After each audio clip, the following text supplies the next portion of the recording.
Assalamualaikum Bu Indah. Waalaikumsalam Bu Mila. Bagaimana ini kabarnya? Alhamdulillah sehat Bu. Bu Mila gimana kabarnya? Alhamdulillah sehat. Oh iya Bu, hari ini kita akan melaksanakan coaching ya. Sebelum Bu Indah melaksanakan coaching, akan ada beberapa pertanyaan yang akan saya sampaikan kepada Ibu, boleh? Boleh Bu. Nanti pada waktu coaching antara coach dan coachee akan saya amati dan akan saya nilai sesuai dengan rubrik penilaian coaching, seperti apakah proses coaching sudah sesuai dengan alur tirta atau belum gitu ya. Kemudian apakah Bu Indah sudah memberikan pertanyaan-pertanyaan berbobot sesuai kata kunci yang disampaikan oleh coachee. Dan nanti saya juga akan mendengarkan respon atau jawaban-jawaban dari coachee apakah sudah sesuai dengan pertanyaan-pertanyaan yang Bu Indah ajukan. Dan saya juga akan menyesuaikan dengan prinsip coaching, diantaranya kemitraan, proses kreatif, dan juga memaksimalkan potensi. Ya. Mungkin sebelum dilakukan proses observasi, ada sedikit yang ingin saya tanyakan, boleh Bu? Boleh Bu. Kompetensi apa yang ingin dikembangkan dalam proses coaching ini? Kompetensi yang ingin saya kembangkan dalam coaching ini yaitu tentang kehadiran penuh, mendengarkan aktif, dan juga mengajukan pertanyaan-pertanyaan yang berbobot. Itu Bu. Baik, berarti Ibu ingin mengembangkan 3 kompetensi tersebut ya? Iya. Terdiri dari kehadiran penuh atau presence, kemudian mendengarkan aktif, dan satu lagi yakni menggunakan pertanyaan-pertanyaan yang berbobot. Di antara ketiganya, bagian mana yang secara spesifik ingin diobservasi? Ya. Yang lebih spesifik ingin saya observasi adalah mendengarkan dengan aktif dan mengajukan pertanyaan-pertanyaan yang berbobot dalam proses coaching nanti, Bu. Baik, berarti ada 2 yang ingin Ibu kembangkan dalam proses coaching ini ya, yaitu mendengarkan dengan aktif, mengajukan pertanyaan yang berbobot, ya. Nah, Bu Indah, kira-kira indikator ketercapaian apa itu? Indikator ketercapaian dari proses coaching nanti adalah saya ingin coachee mendapat solusi atas permasalahannya, Bu. Jadi dengan mengetahui cara-cara atau langkah-langkah penyelesaiannya. Baik, berarti indikator ketercapaian bahwa coachee sudah menemukan sendiri solusi atas permasalahannya. Betul. Gitu? Iya. Baik Bu, terima kasih atas jawaban-jawaban. Silahkan Ibu melakukan proses coaching dengan coachee sebaik-baiknya. Dan nanti setelah Ibu selesai melakukan coaching, kita akan ngobrol-ngobrol kembali. Silakan Bu Indah, sukses untuk coachingnya hari ini. Amin. Terima kasih Bu Mila. Iya, sama-sama. Assalamualaikum warahmatullahi wabarakatuh, Pak Anas. Selamat siang. Waalaikumsalam warahmatullahi wabarakatuh, Bu. Selamat siang. Saya melihat Pak Anas kelihatan kebingungan, kegalauan. Apa ada yang ingin diceritakan, Pak? Iya, Bu Indah. Begini, Bu. Akhir-akhir ini murid saya yang saya ajar itu kurang bersemangat, Bu, Iya. dalam mengikuti pembelajaran saya. Kasus yang terjadi, mereka sering izin ke kamar mandi dan kehilangan fokus belajar. Jadi saya bingung bagaimana mencari solusinya. Baik, tadi dikatakan siswanya kurang fokus ya Pak Anas ya. Iya, iya. Sebelumnya apa yang Pak Anas harapkan dari percakapan kita hari ini, Pak? Saya berharap bisa mendapatkan solusi dari permasalahan-permasalahan saya, anak-anak yang sering ke kamar mandi itu dan tidak fokus. Selain itu saya juga berharap setelah pembicaraan kita ini anak-anak dapat mencapai tujuan pembelajaran yang baik, Bu. Oke, baik. Coba ceritakan kondisi kelas Pak Anas yang terjadi sekarang. Ya, begini Bu Indah ya. Dalam pembelajaran yang saya alami, sebenarnya awal-awal pembelajaran itu anak-anak antusias, Iya. anak-anak antusias dan sangat semangat. Oke. Akan tetapi saat sudah masuk ke materi itu kondisinya sudah mulai tidak fokus, Bu. Oke, ya. Dan beberapa anak merasa tidak betah di kelas sehingga mereka ingin izin ke kamar mandi dan lama tidak kembali. Iya. Nah, saya berpikir bahwa pembelajaran yang saya lakukan ini berarti membosankan dan tidak menarik, Bu. Oke. Tadi saya menangkap adanya rasa tidak betah di kelas ya Pak Anas ya. Iya. Menurut Pak Anas, apa yang menyebabkan anak-anak itu tidak betah di kelas? Nah, menurut saya ini, Bu ya. Iya. Menurut saya pembelajaran saya yang lama mungkin karena waktunya 4 jam pelajaran. Jika anak-anak itu hanya belajar saja, pasti mereka kan bosan. Selain itu, kondisi kelas yang panas membuat anak-anak tidak nyaman dan mungkin juga media pembelajaran yang saya gunakan itu kurang menarik, Bu. Oke. Karena saya menyadari bahwa fasilitas pendukung di sekolah peralatan-peralatannya itu termasuk seperti LCD proyektor itu kurang memadai. Oh, ya. Iya. Tadi menurut Pak Anas, anak-anak itu merasa bosan ya karena pembelajaran yang lama, kondisinya panas, dan medianya juga tidak menarik Iya, ya Pak iya, Anas. iya. Kira-kira apa saja sih yang membuat murid-murid Pak Anas dapat betah dan fokus di kelas? Ya kalau menurut saya, Bu ya, murid-murid itu menginginkan pembelajaran yang asik, yang nyaman dan menyenangkan, Bu. Kalau menurut saya sih seperti itu. Baik, menurut Pak Anas tadi, menurut Pak Anas dari skala 1 sampai 10, bagaimana kondisi kelas Pak Anas sekarang? Kalau sekarang, Bu ya, kalau menurut saya secara perhitungan skala saya sih masih di angka 7 mungkin, Bu. Belum maksimal. Ya, baik. Di posisi 7 ya Pak Anas. Iya, iya. Lalu Pak Anas menginginkan di skala berapa? Setelah pelaksanaan pembicaraan ini mungkin nanti saya menginginkan tentunya ingin yang meningkat tinggi ya di posisi 10 di mana anak-anak nanti bisa antusias dan semangat dalam belajar sehingga tujuan pembelajaran saya itu bisa tercapai dengan baik. Baik Pak Anas, tadi Pak Anas bilang di posisi 7 nggih.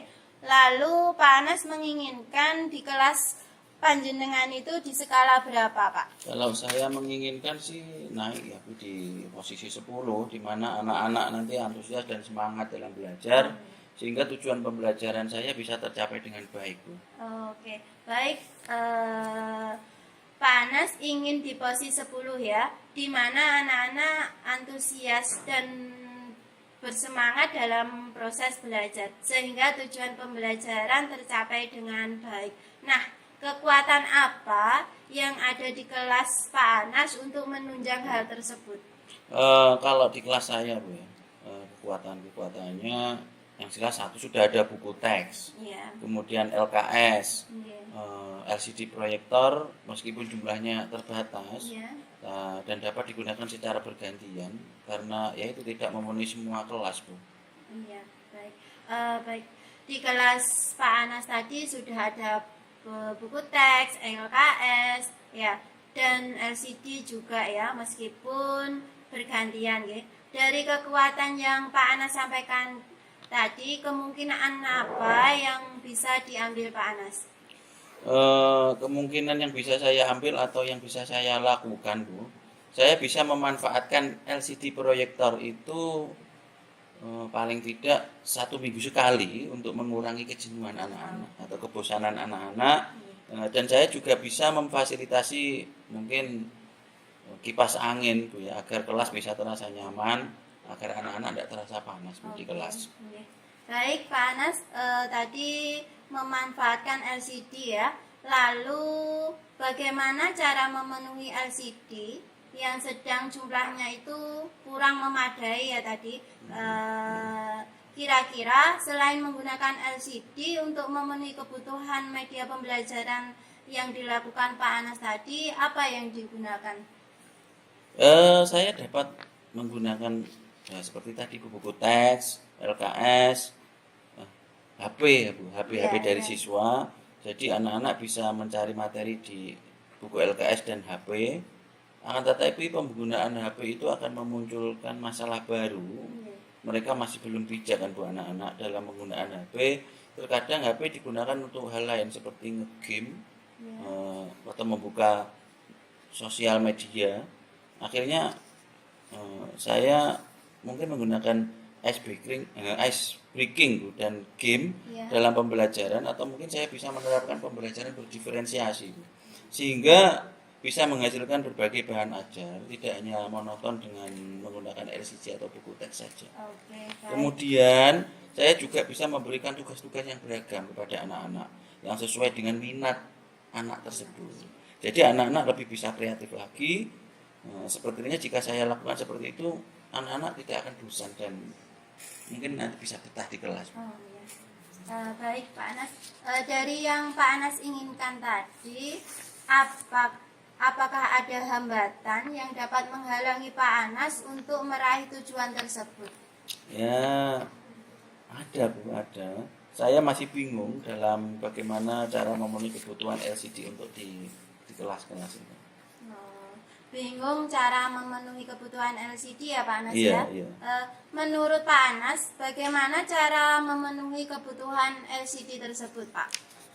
Kalau menurut saya ya gimana ya, dengan cara penambahan jumlah LCD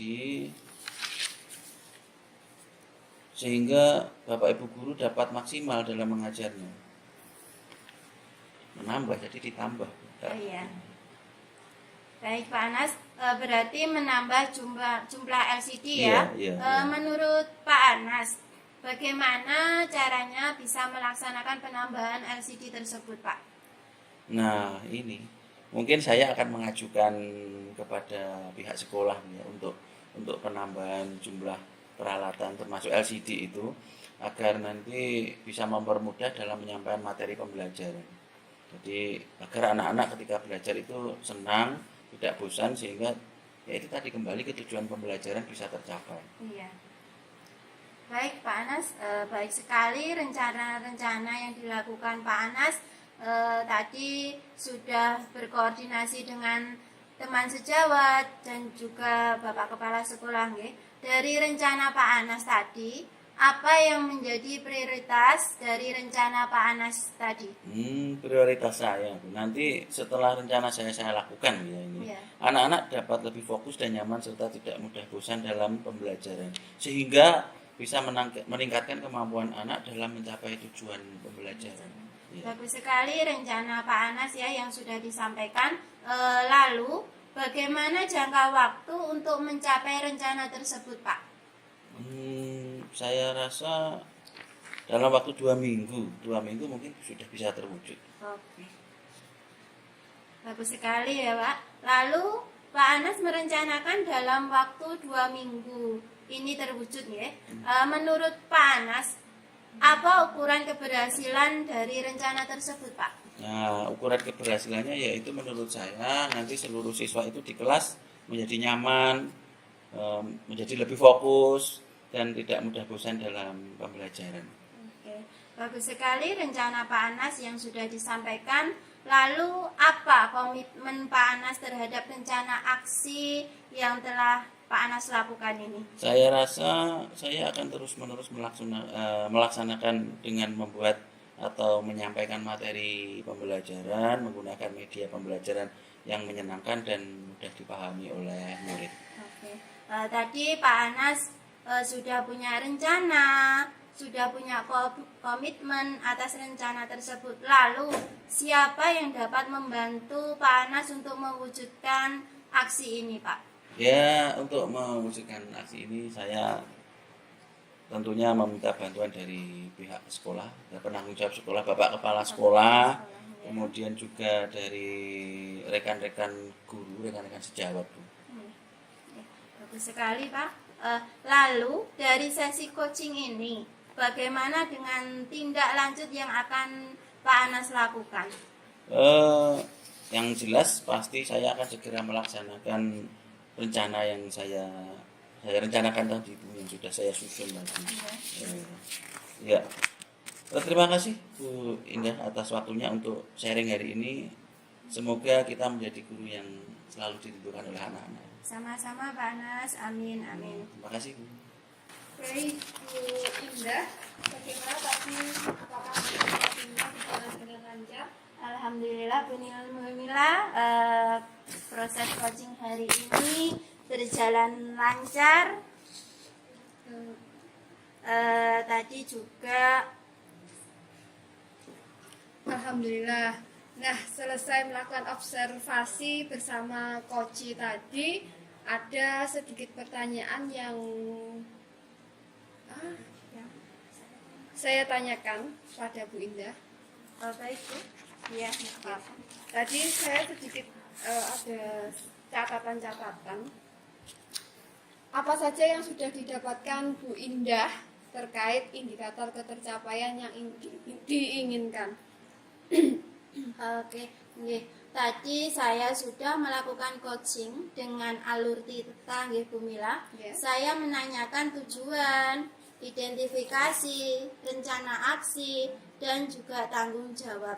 Kemudian saya juga menggali potensi Koci, Pak Anas tadi, untuk menemukan solusi dari permasalahan yang dihadapinya, Bu.